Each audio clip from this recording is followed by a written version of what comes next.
So what I'm going to document in this video is the steps that people will generally go through from right from the point of reporting their sexual assault, right through if they get there, through to the point of when that person is then sentenced.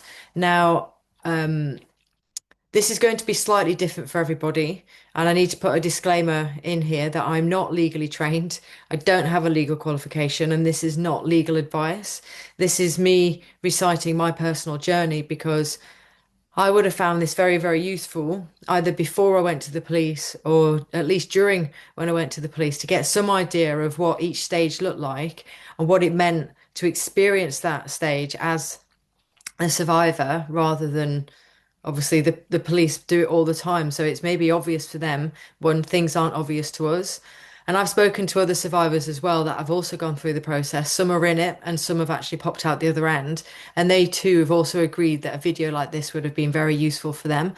So this is very targeted at the people who are curious to know what that looks like and the people that are on the cusp of doing it and the people that have already done it and they don't know what to expect next.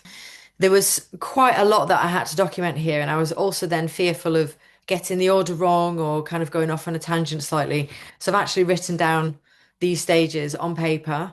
So bear with me if I look down and check my notes, or at least check what the next stage is, because I just want to make sure that I get it right.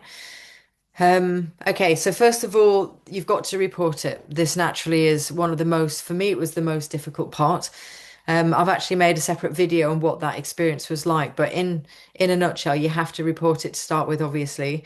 The sooner you report it, the better. I think I'm not going to put any knowledge that I know of any what the time frame is, but if it's close enough to the event, there's a good chance you'll have DNA testing and internal examination, which would be horrible, but necessary if you've caught it soon enough in terms of going to the police. Most people watching this are going to be historic survivors, so that won't be relevant anyway. I called 101, which is a non-emergency police number, as opposed to obviously 999. You can also go to the police station yourself, and you can request specifically the same gender interview if you want that to be with a woman if you are a woman or a man if you are a man. And there's another way to do it here, also called the Sexual Assault Referral Centre, which is SARC, SARC. And that's another place you can go to and report it to them, and they can contact the police on your behalf with your consent as well. So that's just something else to consider. There's multiple different ways to do this. One of the things I want to brace people of is that when they make this very first initiation with the police, expect it to be much more detailed than what you might imagine. Maybe I was very naive, but I honestly thought that I would call up, say, I've experienced this thing, and I'd get an appointment down at the local station, and I'd go down and I'd have time to prepare for it. I had a whole script in my head of what I was going to say because I was so nervous, but nothing came out in the way that I expected it to. But the questions that I got asked in this particular interview were far more in depth than what I anticipated. And it was really, really intimate questions. So just be ready for that rather than being caught off guard because it actually, well, as I put in my video, I won't go into now, but it actually caught me off guard and triggered an emotional response for me of a higher level of crying than I expected because of the questions that I wasn't prepared for, and they were much more in depth and much more intimate than I was, yeah, prepared for. I keep saying the same thing. So basically, just be ready for that if you do make that initial step. The next step, you will be contacted by somebody from the RASO unit, which is RASSO, which stands for Rape and Serious Sexual Offence unit, obviously. And these are qualified officers that deal with this day in, day out. So they will be the person that next contact you. Now, what they normally do is come to your home and they will sit down and do a face-to-face interview with you, and you're likely to be asked almost identical questions to what you've been asked the first time round when you reported it. That wasn't what happened for me. I didn't have an officer that came to my house. I actually had an officer that rung me. I've since been told that wasn't best practice, but that was what happened on my case. It's not legally binding. So you're either most likely going to get a visitor or you're going to get a phone call where you'll be answering all the same questions again that will also be added to your file. So it was at this stage that I then got introduced to my case officer, the police officer that I work very closely with on this investigation. I don't know if that's the same for everybody else, but it's likely to be somewhat similar. And she then arranged for a video interview to happen because another thing to be mindful of, again, I didn't know this, that the constabulary that will run with this particular case will always be the constabulary of where the offence happened. So, for example, my offence happened in Cumbria. I was then living in Bristol. So when I called 101, once I got introduced to the lead officer from Cumbria, she actually arranged a video interview in Bristol. Now, the video is actually called an ABE, stands for Achieving Best Evidence. Um, Wherever you are, whatever way this happens for you, you'll have to be interviewed by video. And in my case, that video was then sent by link back to Cumbria, where they took that information and used it. And that was what was used in court. Now, the caliber of that interview will come down to how skilled that particular officer was. Mine wasn't bad, mine wasn't great. I felt interrupted a few times. But yeah, this is the interview that will be shown in court on a big screen, if it gets that far. Bearing in mind, just don't hold back on anything, say everything. Although I did talk for some time, I was in there for about an hour and a half by memory. But when I got to court, only about 40 minutes of my interview was actually played. It isn't a guarantee that everything that you share will be shown. So just bear that in mind as well, which is why it's important to get everything out. Okay, so something else to bear in mind as well is that this interview is rarely done at the police station itself. So in my case, where I met them, it almost looked like an office block from the outside. But when I went in on the inside, there was two seats facing one another, one for the interviewer, one for me, and had a camera facing me from about, I don't know, 8 foot away, something like that, I would say, close to where the lady was sat. And then there was a camera on the wall and there was a camera somewhere else. So they had basically a 360 visual of me throughout the whole time in this particular interview. There was a second officer as well that wasn't in the room, but she was in a back room who was controlling all the cameras, making sure the sounding was okay, making sure the lighting was okay, yada yada. That's pretty much it. But that's mostly what I can remember about it. But it's not done at the police station. It's done in what is considered more like a neutral ground, which is designed to make it easier for the survivor to talk, basically. Okay, so the next step is the longest step, and that was where, assuming all goes well with the ABE and the basically the video interview, the investigation will start. Now, prepare for this to be months or it could be years. Naturally, the police will try and gather as much information from your side as possible before contacting the person that you've accused. Um, it is possible that the police might say, we don't have enough evidence to put a file together and a case together, and the person who abused you isn't ever contacted by the police and the case is dropped. So be prepared for that to happen as well. But the police will then start doing all the research. They'll start interviewing different people. They'll follow up on leads. They'll ask you about different leads. They'll get names of different people and follow those up. I think my police officer ended up speaking to around about 60 different people in the investigation. So it's quite an in-depth process if done properly, and it can take some time. So it's just something to be mindful of. Now, one of the things it's worth mentioning here, and again, it was probably my own naivety, because I know how hard it is to send somebody down just with the way that the law is structured and designed. I thought for years that you needed to have DNA evidence, which as a historic survivor, you generally don't. It was when the Jimmy Savile thing kicked off for me, I started seeing people be validated and understood and listened to from their stories that were a longer period of time ago than what mine was. So I guess what I'm saying is don't be misled that you have to have DNA because you actually don't, not in every single instance. And I didn't, but I was very honest about that from the moment I went into the police and told my story. So anyway, as I said, the investigation starts if you're still in contact with this person. There is a good chance that your phone might be taken off you to check text messages to make sure that they collaborate with your story, should I say, and the same for him as and when he's approached as well. So if the police then decide that they have enough evidence from their investigation with you, they will approach him. Normally that comes down to an arrest. But there is another thing apparently that they have a voluntary interview or they're invited in for an interview or something like that. Don't quote me on the wording. Legally, it has the same grounds and it has the same importance. I don't know the difference of when each one is done, but in my case, it was a bit more complex because he was based in another country in the EU.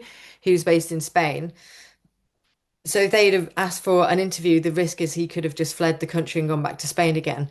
So that's just an extra thing worth in mentioning. Many people that I've spoken to have actually had their abuser in another country and they've actually now become an expat in another country. And the law will change based on what that looks like. So in my case, we needed to wait until he was on UK soil. I think that's the case for everybody actually, before they could make the arrest. And we chose to do that because the alternative would have been to hand over the investigation to the Spanish authorities, which then you've got the handover issue, which is difficult even if you do a handover in the same language, and you've got the language blockage. You're then at the mercy of them making this a priority, which is unlikely because it's a lot of work for them, and then they would hand it back. Now, the reason why we chose not to do this is because we wanted to keep it all within the UK, but obviously that meant that there was a slight delay in him coming over to the UK, because which is the only time that we could then arrest him. If that had gone on for too long, we were prepared to hand it to the Spanish authorities, knowing that it could compromise our case. But even handing it to the Spanish authorities, we were still very dependent on this thing that I've written down here called the Bilateral Extradition Treaty.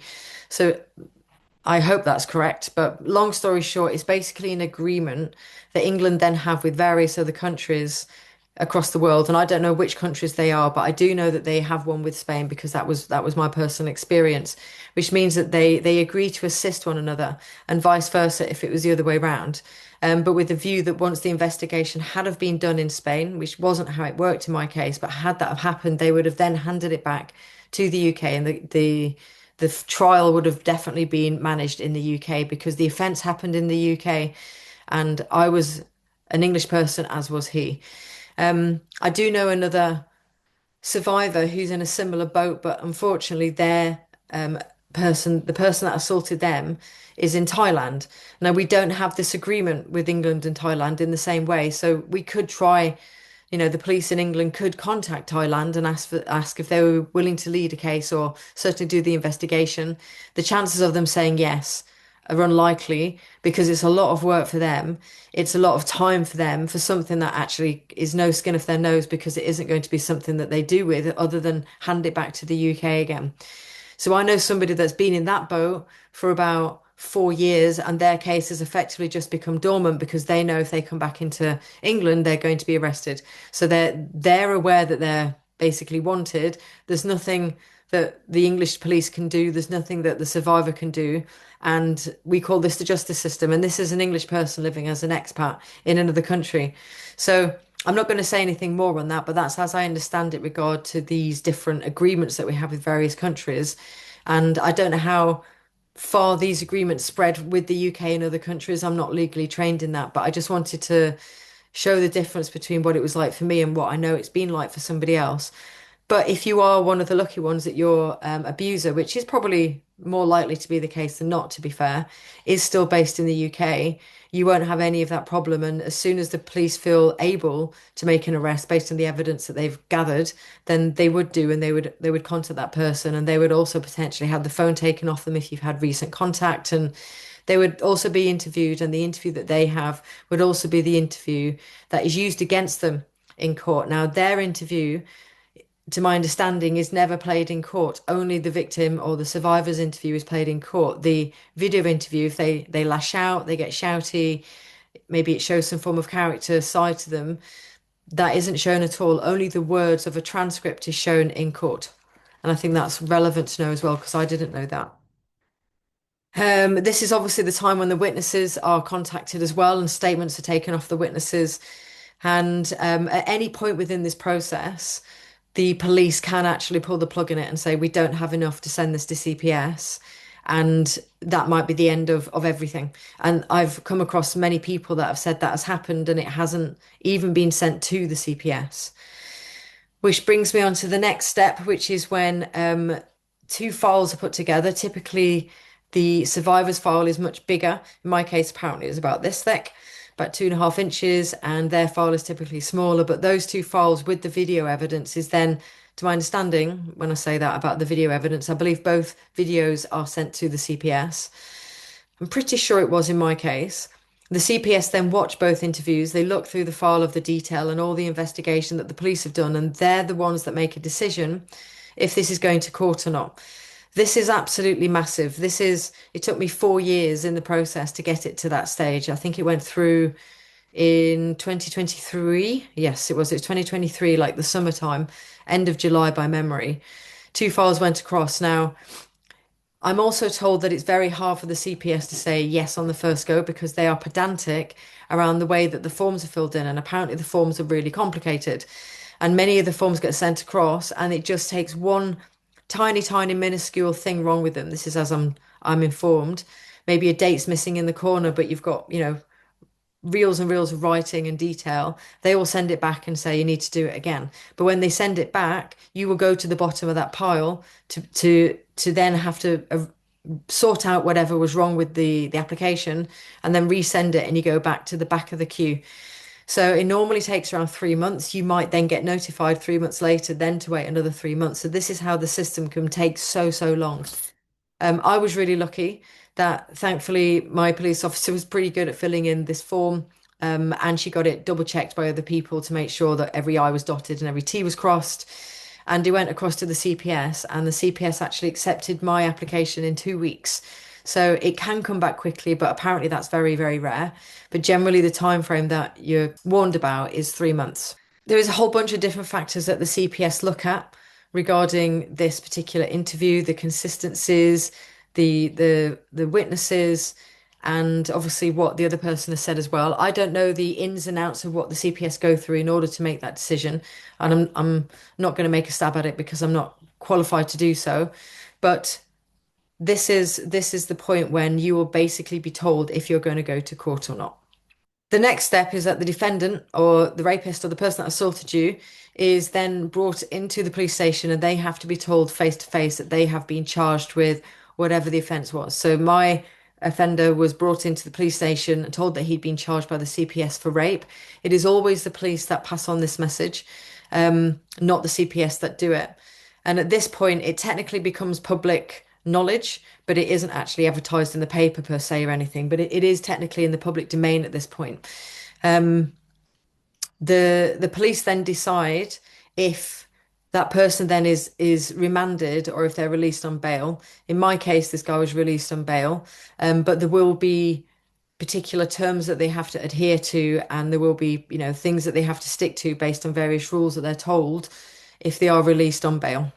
So the next step is that the defendant or the person that assaulted you is given a date to go to magistrate's court. Now this is the part that confused me because I really got excited. Oh, there's movement, there's a court hearing.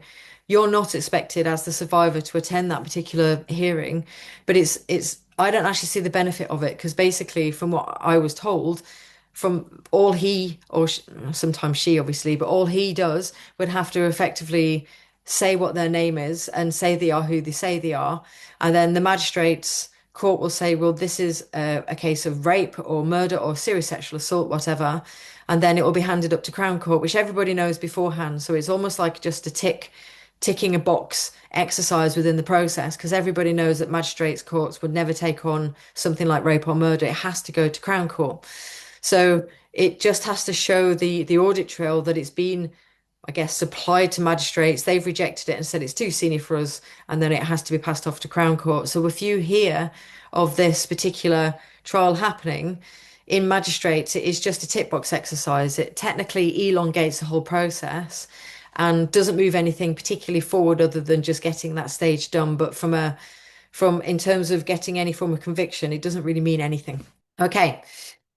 The next stage is that there will be with Crown Court something called and I've written this down. It's normally shortened to a plea trial, but it's also known as a plea and preparation trial. So PTPH is often as it's the acronym that it stands for, and this basically is where the defendant, the person that attacked you, is asked if they plead guilty or not guilty.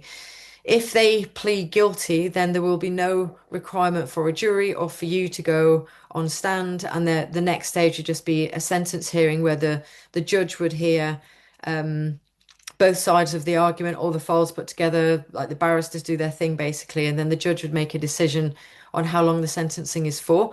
There's no need to go into like a debate because if the person's pled guilty, then it's already guilt is already found. If the person pleads not guilty, which is most common, then a date will be set for trial, which is where all the evidence is put together and preparation is made behind the scenes. I'll make another video on what that looks like and some of the beefs I've got with that. But I'll keep this simple for now. That's basically the trigger point that you're going to go like it's going to court basically. You don't have to go on stand. I went on stand and I was in an open box. You can also go on stand with a curtain in front of you, so you're blocked from the person that you're trying to prosecute. And sometimes you can actually do it from a back room. Now, I was given the choice, but I was also told that it is more effective and better if you are able to go and stand because the jury get to see you, even if you use the curtain, because the jury get to see you and therefore they get to pick up on you, how you come across, how you're feeling at that time, and it's just easy to pick up on somebody's energy. The example that I was given is that imagine if you're watching something on TV, a horrible thing like starving children in Ethiopia or something, of course it's going to tug on your heartstrings if you're watching it on TV, but you'd have a much bigger impact if you were in the room with those particular children. So bear that in mind. If you are even remotely strong enough to do it on stand, then I would recommend it. But at the same time, if that is too much for you, it's still better to do it in any capacity rather than not do it at all. Be prepared for the court dates that get given to you to change. This is very, very common. And again, I'll do another video on the impact of that. But be prepared for these court dates to be changed. This obviously change, and they're often changed last minute as well. So this will mess up your diary. You might have hotels booked. Your family might have time booked off work, or to be visiting there. Your witnesses, assuming you have them, would also need to have their time booked off work. So it's a very big inconvenience when you have something booked in. You can have a big build up of anxiety, only then to have it stripped away from you. I do have a bit of a beef with that, but I'll talk about that probably more in future videos. And then obviously you have the trial, which is where the person is then goes under scrutiny, you go into scrutiny, and then a decision is made by the jury, which stands. If he is found guilty, he can appeal the guilty verdict. If he's found not guilty, you cannot appeal the verdict. Again, another example of the imbalance within the justice system. But yeah, this is where it happens. And sometimes that if somebody is found guilty, because if they're not found guilty, they're released there and then on that day. If they are found guilty, sometimes there is the sentencing on the same day. I was told that if he was found guilty, that the sentencing would be 3 months later. We'd all have to go back into court to do the sentencing, which is where the victim impact statement is read if you have one, and where the judge will read like a long report, shall we say. Mine lasted about 15 minutes of the reasons why this person is being sent down and the story of what got them there. But sometimes it's done on the same day. So if you are somebody that is okay with that, just at least prepare, and you want to do a victim impact statement, prepare, make sure you've got that before you go into court, because it might be that you're required to read it on the same day, like I did. Um, Within that time as well, I also got a hung jury, and I just want to drop that in case you're not familiar with that term. It's when the jury couldn't unanimously decide between them, guilty or not guilty, so it's called hung because it was split. And if you do get a hung jury, you will be given another trial. If you get a second hung jury, the chances of being given a third trial are very, very unlikely. So if you get two hung juries, the chances are he's going to get off. That would be very frustrating, but I assume it happens. I personally haven't come across that, but I assume that there is some instances out there where that has happened. So that pretty much gives a overall view of what my journey was like. It won't be exactly the same for everybody. Having spoken to other people, there are other complications as well, potentially for some if you open the case and then you close the case and then you open it again. I didn't do that, but I have been told off another survivor who did do that, that it's actually quite a complicated process to reopen it. So bear that in mind. I'm not going to give any detail on that because I didn't experience it and I'd just be taking it from somebody else, which I don't want to do. The other thing to bear in mind as well, that I was very, very fortunate and I was blessed with the police officer that I worked with. She stuck with me for the whole 6 years, which I can't even tell you how grateful I was. I have heard of other people's horror stories of sometimes with the police where they get handed from one officer to another, or the case just goes dormant, or whatever. Like some people have had some horrible, horrible instances with the police, and I think it's worthy of you knowing that so you can kind of be somewhat prepared and just pray that you get a good experience like I did. It isn't all bad. Just because mine was good, it doesn't mean that I was completely an anomaly. Because the other guy, well, say the other guy, one of the other guys that I've spoken to, he also had an excellent experience from the police. He was originally given one officer that was basically rubbish. They got taken off the case and was handed to another couple that worked together very closely. And he said they were both exceptional and very good at giving updates, very thorough with their investigation. So I think it's just luck of the draw if you get somebody that is due diligent and hardworking on it, or if you just get passed from one person to the next. That's really all I've got to say from that. So, if nothing more, I just want people to get a flavour of what this looks like. As I've already said, it won't be exactly the same for everybody. And I want to repeat, I am not legally trained in any of this, but this video would have been very, very useful for me if I'd have come across it before I went to the police or right at the beginning. So, if you are one of those people and you've watched this and you found it useful, then that's great. And if you're not and you've just maybe found it useful for other people and just to know what goes on inside the system, then that's also good as well. But yeah, other than that, until next time.